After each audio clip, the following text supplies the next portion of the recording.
অৰুণোদয় আঁচনিৰ হিতাধিকাৰীসকলক অহা 20 ফেব্ৰুৱাৰী তাৰিখে অসম চৰকাৰৰ তৰফৰ পৰা একেলগে 8,000কৈ টকা প্ৰদান কৰিব আৰু এই বিষয়ে অসমৰ মুখ্যমন্ত্ৰী হিমন্ত বিশ্ব শৰ্মা ডাঙৰীয়াই কিন্তু ইতিমধ্যে ঘোষণা কৰিছে। এই বিষয়টো আপোনালোকে সকলোৱে নিশ্চয়কৈ জানে। তো এতিয়া কথা হ'ল যে এই যে 8,000 টকা প্ৰদান কৰিব, এই 8,000 টকাটো আপুনি পাবনে নাই তাৰে বাবে কিন্তু ইতিমধ্যে এখন নতুনকৈ লিষ্ট ওলাইছে আৰু এই লিষ্টখন আপোনালোকে কেনেকৈ চেক কৰিব পাৰিব সেই বিষয়ে এই ভিডিঅ'ৰ জৰিয়তে আপোনালোকক দেখুৱাম। তো ফাৰ্ষ্ট অফ অল মই আপোনালোকক দেখুৱাম যে লিষ্টখন কেনেকৈ চেক কৰিব পাৰি, প্লাছ লিষ্টত যদি আপোনালোকৰ নাম নাথাকে তেনে ক্ষেত্ৰত আপোনালোকে কি কৰিব লাগিব। আৰু এনেকুৱা বহুত মানুহ আছে যিসকলৰ নাম লিষ্টত থকাৰ পিছতো টকা পোৱা বন্ধ হৈ আছে, অৰ্থাৎ আগতে অৰুণোদয় আঁচনি টকা পাই আছিল কিন্তু বৰ্তমান টকা পোৱা বন্ধ হৈ আছে। সো আপোনাৰ যদি তেনেকুৱা হয় তেনে ক্ষেত্ৰত আপুনি কি কৰিব লাগিব সেই বিষয়ে মই এই ভিডিঅ'ৰ শেষৰ ফালে আপোনালোকক জনাবলৈ চেষ্টা কৰিম। গতিকে আপুনি যদি এজন অৰুণোদয় আঁচনিৰ হিতাধিকাৰী হয় তেনে ক্ষেত্ৰত এই ভিডিঅ'টো আপোনাৰ বাবে খুবেই ইম্পৰ্টেণ্ট। এতিয়া চাওক, কিছুসংখ্যক মানুহ এনেকুৱা আছে যোৱা কিছুদিন আগতে কিন্তু অৰুণোদয় আঁচনিৰ বাবে নতুনকৈ এপ্লিকেশ্যন কৰিবলৈ দিছিল। যদি আপোনালোকে নতুনকৈ এপ্লিকেশ্যন কৰিছিল বা আপোনালোকে ৰেগুলাৰ টকা পাই আছিল, তথাপিও এই ভিডিঅ'টো আপোনাৰ বাবে ইম্পৰ্টেণ্ট। যদি আপোনালোকে নতুনকৈ এপ্লাই কৰিছিল তেনে ক্ষেত্ৰত লিষ্টত নাম অন্তৰ্ভুক্ত হৈছে নাই সেয়াও কিন্তু আপোনালোকে চাব লাগিব। তো মই আপোনালোকক দুটা বিষয়বস্তু একেলগে ক্লিয়াৰ কৰি দিব বিচাৰি আছোঁ, আপোনালোকে সকলোৱে ভিডিঅ'টো সম্পূৰ্ণকৈ চাব। তো প্ৰথমতে মই আপোনালোকক দেখাই আছোঁ লিষ্টখন কেনেকৈ ডাউনলোডিং কৰিব পাৰিব।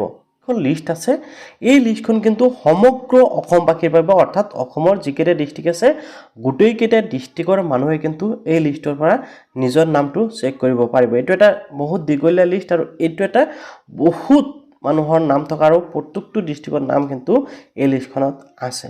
সো আপোনালোকে লিষ্টখন কেনেকৈ ডাউনলোডিং কৰিব পাৰিব সেয়া জনাম, লগতে লিষ্টখনত আপোনালোকৰ নাম আছে নাই কেনেকৈ চাব পাৰিব সেয়াও জনাম। গতিকে ভিডিঅ'টো আপোনালোকে সম্পূৰ্ণকৈ চাবলৈ পাহৰি নাযাব। তো এতিয়া চাওক, আপোনালোকক এটা এটাকৈ বিষয়বস্তু মই আপোনালোকক ভালকৈ বুজাই দি আছোঁ, আপোনালোকে ধুনীয়াকৈ বুজি পাব। সো এনেকুৱা ইম্পৰ্টেণ্ট ভিডিঅ'সমূহ পাবলৈ কিন্তু আপোনালোকে কি কৰিব, চেনেলটো এতিয়াই ছাবস্ক্ৰাইব কৰি ৰাখিব, কিয়নো এনেকুৱা ইম্পৰ্টেণ্ট ভিডিঅ'সমূহ মই এই চেনেলটোৰ জৰিয়তে লৈ আহি থাকোঁ। আৰু ভিডিঅ' যদি ফেচবুক চাইছে পেজটো ফ'ল' কৰিবলৈ পাহৰি নাযাব। তো এতিয়া চাওক, মই মূল বিষয়বস্তুখিনি এতিয়া আপোনালোকক ভালকৈ বুজাই দিবলৈ চেষ্টা কৰিম, লগতে আপোনালোকে এইখন লিষ্ট কেনেকৈ ডাউনলোডিং কৰিব পাৰিব সেয়াও মই জনাম। তো লিষ্টখন ডাউনলোডিং কৰা অতি সহজ, আপোনালোকে মাত্ৰ এক ক্লিকতে ডাউনলোডিং কৰিব পাৰিব। সেই পদ্ধতিটো মই শেষত জনাই আছোঁ। তো তাৰ আগতে এই লিষ্টত আপোনালোকে কি কি বিষয়বস্তু লাভ কৰিব বা কি কি বিষয় ইয়াতে উল্লেখ কৰা আছে সেই ডিটেইলছখিনি মই এবাৰ আপোনালোকক জনাব বিচাৰোঁ। তো প্ৰথমতে আপোনালোকে যিসকলে অৰুণোদয় আঁচনিৰ বাবে আবেদন কৰিছিল, আপোনালোকৰ যিসকলে বিধানসভা সমষ্টিৰ আছে সেই সমষ্টিসমূহৰ নাম ইয়াতে প্ৰথমতে আপোনালোকে এইটো ছাইটত দেখিবলৈ পাইছে। অ'কে, প্ৰথমত আপোনালোকে দেখিবলৈ পাব। অ'কে, এতিয়া তাৰপিছত আপোনালোকে দেখিবলৈ পাব আপোনালোকৰ ব্লকৰ নাম, আপোনালোকৰ কোনটো ব্লকত আপোনালোকে থাকে সেইখন ব্লকৰ নাম, আপোনালোকৰ নামটো আহি যাব। দেন আপোনালোকে ব্লকৰ নামৰ পিছত আপোনালোকে পাব আপোনালোকৰ গাঁও পঞ্চায়তসমূহৰ নাম। আপোনালোকে জানে প্ৰত্যেকটো ডিষ্ট্ৰিক্টত গাঁও পঞ্চায়ত বা জিপি থাকে বা আপোনালোকৰ BCDC থাকে, এনেকুৱা যিসমূহ আছে প্ৰত্যেকটো BCDC বা গাঁও পঞ্চায়তৰ নাম আপোনালোকে এই লিষ্টত দেখিবলৈ পাব। তাৰপিছত ইয়াতে আহিব আপোনালোকৰ পুলিং ষ্টেচনৰ নাম, আপোনালোকৰ পুলিং ষ্টেচনৰ নামো কিন্তু ইয়াতে চাব পাৰিব।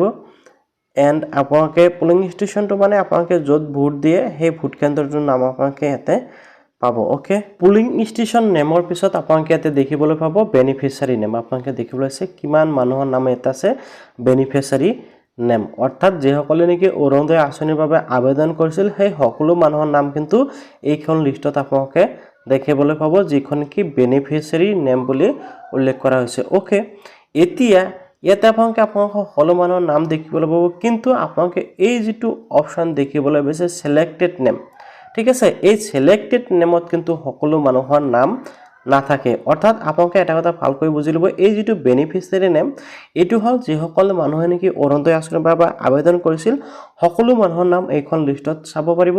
আৰু এই যিটো ছিলেক্টেড নেম আপোনালোকে দেখিবলৈ পাইছে, অৰ্থাৎ যিসকল মানুহে অৰুণোদয় আঁচনিৰ বাবে আবেদন কৰিছিল কিন্তু ছিলেক্ট হৈ গৈছে সেইসকলৰ নাম এইখন লিষ্টত আহিব, অৰ্থাৎ ছিলেক্টেড লিষ্টত আহিব।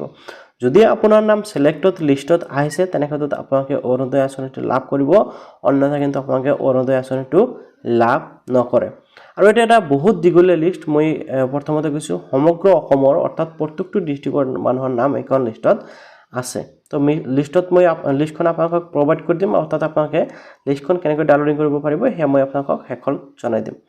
এতিয়া চাওক, আপোনালোকে তাৰপিছত দেখিবলৈ পাব এপ্লিকেশ্যন ID, আপোনালোকে দেখিবলৈ আছে অৰুণোদয় আঁচনিৰ এপ্লিকেশ্যন আইডি এনেকৈ আহিব য'ত হ'ল প্ৰথমত আছে ORN অৰ্থাৎ অৰুণোদয় আৰু লগতে ইয়াতে পিছত কিছু সংখ্যা দেখিবলৈ পাব যিটো নেকি হ'ল অৰুণোদয় আইডি এতিয়া এই আইডিটো আপোনালোকৰ নিজৰ আইডিটো সকলোৱে স্ক্ৰীনশ্বট মাৰিব বা সেভ কৰি ৰাখিব এটো খুবেই আপোনালোকৰ প্ৰয়োজন হ'ব ভৱিষ্যতলৈ প্ৰয়োজন হৈ থাকিব তাৰপিছত আহিছে ৰেচন কাৰ্ডৰ নম্বৰ আপোনালোকে যিসকল নেকি অৰুণোদয় আঁচনিৰ বাবে আবেদন কৰাৰ সময়ত ৰেচন কাৰ্ড দিছিল সেই ৰেচন কাৰ্ডৰ নম্বৰ কিন্তু ইয়াতে শো কৰিব বা আপোনালোকে ৰেচন কাৰ্ডটো দেখিবলৈ পাব এণ্ড আপোনালোকে দেখিবলৈ পাইছে ফ্যামিলি মেম্বাৰ অৰ্থাৎ ফ্যামিলি হেড বা ফ্যামিলি মেম্বাৰ দুজনৰ নাম আপোনালোকে এনেকৈ দেখিবলৈ পাব ওকে তাৰপিছত আহি গৈছে বেংক একাউণ্ট অৰ্থাৎ আপোনালোকে যেটো বেংক একাউণ্ট দিছিল সেই বেংক একাউণ্টৰ ডিটেইলছ ইয়াতে দেখিবলৈ পাব আপোনালোকৰ বেংকৰ একাউণ্ট নম্বৰ ইয়াতে শো কৰিব আপোনালোকৰ নামৰ সৈতে আপোনালোকৰ বেংক একাউণ্ট সৈতে কিন্তু আপোনালোকে মিলাই চাব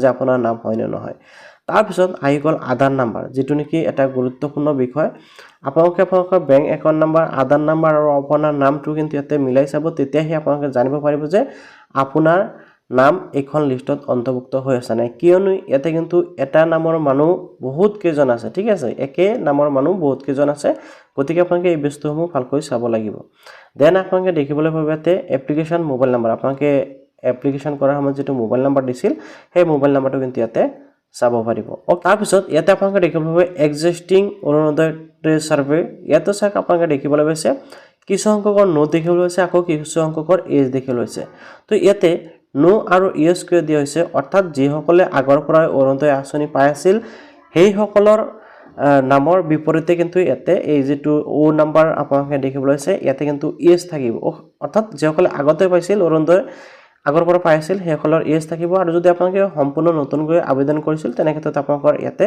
নো থাকিব অৰ্থাৎ যিসকলে পাইছিল আগৰ পৰা সেইসকলৰ ইয়েস আৰু যিসকলে নতুনকৈ আবেদন কৰিছে সেইসকলে নো অৰ্থাৎ এক্সিস্টিং অৰুণোদয় হিতাধিকাৰী হয় না নহয় এটো ইয়াতে উল্লেখ কৰা হৈছে তাৰপিছত ইয়াতে আৰু এটা অপচন আছে হেয়া হল ডিসেবিলিটি নিউ টেজাৰ সাৰ্ভে অৰ্থাৎ এই যেটো অপচন দেখিবলৈ আছে ডিসেবল অৰ্থাৎ যিসকল নেকি বিশেষভাৱে শাৰীৰিকভাৱে সক্ষম হয় হেসকল তেনেকুৱা হয় না অৰ্থাৎ কনা কৰা হয় না যদিও হয় তেনে ক্ষেত্ৰত ইয়েস হ'ব আৰু লগতে কিন্তু ইয়াতে ইয়েসৰ লগতে কিছুমান ডিটেইলছ দিব লাগিব যে কোনটো অপচন হেজন মানুহৰ বাবে আছে দেন একদম লাষ্টত আপোনালোকে যেটো দেখিবলৈ আছে কিউ নম্বৰত ইয়াতে চাক ফৰ্ম সাবমিট আপোনালোকে দেখিবলৈ আছে এটো হল ফাইনাল অপচন অৰ্থাৎ ফৰ্মটো সাবমিট হৈ গল তো এনেকৈ কিন্তু আপোনালোকে অৰুণোদয় লিষ্টখনত আপোনালোকৰ নাম আছে নাই ধুনিয়াকৈ চাব পাৰিব অতি সহজতে ইয়া মূল কথাটো হল যে আপোনালোকে এই যিখন লিষ্ট দেখিবলৈ আছে দীঘলীয়া এখন লিষ্ট এইখন লিষ্ট আপোনালোকে কেনেকৈ ডাউনলোডিং কৰিব পাৰিব তো মই প্ৰথমতে আপোনালোকক কৈছিলো যে এইখন লিষ্ট ডাউনলোডিং কৰা অতি সহজ তো অতি সহজতে কেনেকৈ লিষ্টখন ডাউনলোডিং কৰিব পাৰিব যদি আপোনালোকে লিষ্টখন ডাউনলোডিং কৰিব বিচাৰে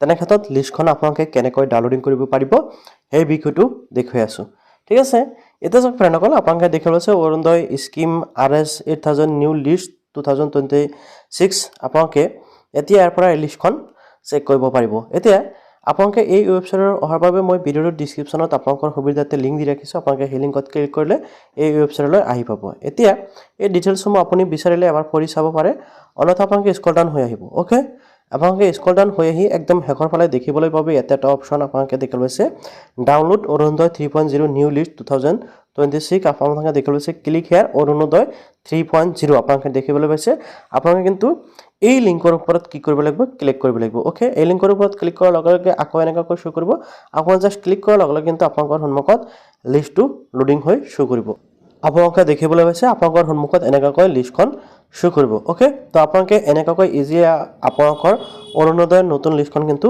ডাউনলোডিং কৰিব পাৰিব ওকে লিষ্টখন কেনেকৈ ডাউনলোডিং কৰিব পাৰি লিষ্টখনত কি কি ডিটেইলছ আছে এতিয়া আপোনালোকে যদি এইখন লিষ্ট ডাউনলোডিং কৰিব বিচাৰে মই এই ভিডিওৰ ডেসক্ৰিপচনত মই লিংক দি ৰাখিছো তাৰ পৰা আপোনালোকে ডাউনলোডিং কৰি আপোনাৰ নামটো অন্তৰ্ভুক্ত হৈ আছে নাই চাব পাৰিব এতিয়া চাওক এটা কথা যিসকলে একদম নতুনকৈ যোৱা কিছুদিন আগতে অৰুণোদয় আঁচনিৰ বাবে আবেদন কৰিছিল অৰ্থাৎ ডিসেম্বৰৰ শেষৰ ফালে আকৌ আবেদন কৰিবলৈ দিছিল সেইসকলৰ নাম এইখন লিষ্টত অন্তৰ্ভুক্ত হ'ব পাৰে নহব পাৰে যদি আপোনালোকৰ নাম এইখন লিষ্টত অন্তৰ্ভুক্ত হোৱা নাই তেনে ক্ষেত্ৰত আপুনি আপোনালোকৰ BCDC বা পঞ্চায়তত গৈ আপোনালোকে খবৰ ল'ব যিখন নেকি BCDCৰ পৰা বা পঞ্চায়তৰ পৰা ড্ৰাফট লিষ্ট বনাই সেইখন লিষ্টত আপোনালোকৰ নাম অন্তৰ্ভুক্ত হৈ আছে না এইখন লিষ্ট যদি হোৱা নাই আপোনালোকে নতুনকৈ যদি আবেদন কৰিছে সেইখন লিষ্ট এবাৰ চেক কৰিব সেইখন লিষ্টত যদি আপোনালোকৰ নাম অন্তৰ্ভুক্ত হৈ আছে তেনে ক্ষেত্ৰত আপুনি আগন্তুক 20 ফেব্ৰুৱাৰীৰ দিনাখন 8000 টকাটো লাভ কৰিব ওকে এতিয়া যিসকলৰ নাম লিষ্টত আছে তথাপিও টকা পোৱা বন্ধ হৈ আছে, অৰ্থাৎ আগতে কেইবাটা কিস্তিত টকা লাভ কৰিছিল, বৰ্তমান টকা পোৱা বন্ধ হৈ আছে, সেইসকলে এতিয়া কি কৰিব? চাওক, সেইসকলৰ বাবে সমাধান আছে। সেইসকলক কি কৰিব লাগিব? অসমৰ মুখ্যমন্ত্ৰী হিমন্ত বিশ্ব শৰ্মা ডাঙৰীয়াই কিন্তু একদিনা লাইভ যোগে সকলো কথা বিৱৰি কৈছিল। মই সেই কথাখিনি এবাৰ ক্লিয়াৰ কৰি দিবলৈ চেষ্টা কৰিম। তো প্ৰথম হ'ল, আপুনি যদি অৰুণোদয় টকা পোৱা বন্ধ হৈ আছে, তেনে ক্ষেত্ৰত আপোনালোকে যিখন বেংক একাউণ্ট অৰুণোদয় আঁচনিৰ লগত লিংক কৰিছিল, সেই বেংকখন আপোনালোকে কি কৰিব লাগিব? চাফা কৰি ৰাখিব লাগিব। এনেকৈ কৈছিল মানে আপোনাৰ বেংক একাউণ্টটো ফ্ৰিজ হৈছে নেকি বা কোনো ধৰণৰ প্ৰব্লেম হৈ আছে নেকি, তাৰ বাবে আপোনালোকে ইকেৱাইচিটো কমপ্লিট কৰি ৰাখিব লাগিব। ঠিক আছে, আপোনালোকে ইকেৱাইচি কৰিব। দ্বিতীয়টো হ'ল, আপোনালোকে আপোনালোকৰ বেংক একাউণ্টতে আধাৰ কাৰ্ডখন লিংক কৰাই ৰাখিব। আপুনি ডিবিটি লিংক কৰাই ৰাখিব। ঠিক আছে, কিয়নো চৰকাৰী আঁচনিৰ ধনসমূহ কিন্তু ডিবিটিৰ মাধ্যমে দিয়া হয়। গতিকে যদি আপোনাৰ টকা পোৱা বন্ধ হৈ আছে, আপোনালোকে এই দুটা কাম কৰিব। প্ৰথমটো হ'ল, আপুনি ডিবিটি লিংক কৰক আৰু আপোনালোকৰ বেংকৰ ইকেৱাইচিটো কমপ্লিট কৰি ৰাখক। আপোনালোকে আগন্তুক দিনত টকা পোৱা আৰম্ভ হৈ যাব। তো আশা কৰিছোঁ আপুনি নিশ্চয় জানিব পাৰিলে যে অৰুণোদয় হিতাধিকাৰীসকলে কেনেকৈ আৰু কোনসকলে টকাসমূহ লাভ কৰিব। ইয়াৰ পিছতো যদি আপোনালোকৰ কোনো ধৰণৰ কনফিউজন আছে, নিশ্চয় কমেণ্টত জনাব পাৰে। মই আপোনালোকক নেক্সট ভিডিঅ'সমূহত এই বিষয়টো কভাৰ কৰিবলৈ চেষ্টা কৰিম। তো ভিডিঅ'টো ভাল নিশ্চয় লাইক আৰু চেনেলটো ছাবস্ক্ৰাইব কৰিবলৈ পাহৰি নাযাব।